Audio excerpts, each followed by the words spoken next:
Russell viper দেশটারে আবার ঝালাপালা করে এল দিল। আসলে এই রাসেল ভাইপারের ঘটনাটা কতটা সত্য কতটা মিথ্যা এটা করলাম এখনো আমরা মেলা মানুষ জানি না।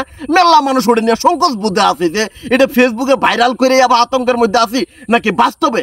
তো এটা জানার জন্য অবশ্যই আপনারা যারা যারা এই ভিডিওটা দেখতেছেন তারা অবশ্যই কমেন্টে জানাই যাবেন যে এই সাপটা এখন পর্যন্ত আপনার বাস্তবে চোখের সামনে পড়ছে কিনা, হ্যাঁ বা না কমেন্টে জানাই যাবেন।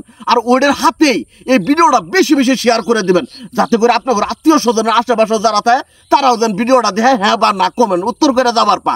তাহলে কি হবো, এই ভিডিওর মাধ্যমে আসল তথ্যটা আমরা খুঁজে পাবো। আমার ভিডিওর মাধ্যমে রাসেল ভাইপারের সত্য মিথ্যাটা যদি জানবার পাই তাহলে কি সবার জন্য ভালো না? এই আতঙ্কের তো আমরা বেঁচে যাওয়ার পাবো না। তো এর জন্য এই ভিডিওটা বেশি বেশি শেয়ার করে দেবেন। কোনোদিন শেয়ার করেন নাই, আজকে এই ভিডিওটা শেয়ার করার আপনাদের অনুরোধ রইল। কারণ আপনারা মেলা মানুষ আছেন, জামালপুরের মানুষ, বিভিন্ন জেলার মানুষ আমার এই ভিডিও দেন। তো এর জন্যই কইলাম, সত্য মিথ্যা যাচাই করার জন্যই কইলাম একমাত্র এই ভিডিওটা করা হইতাছে।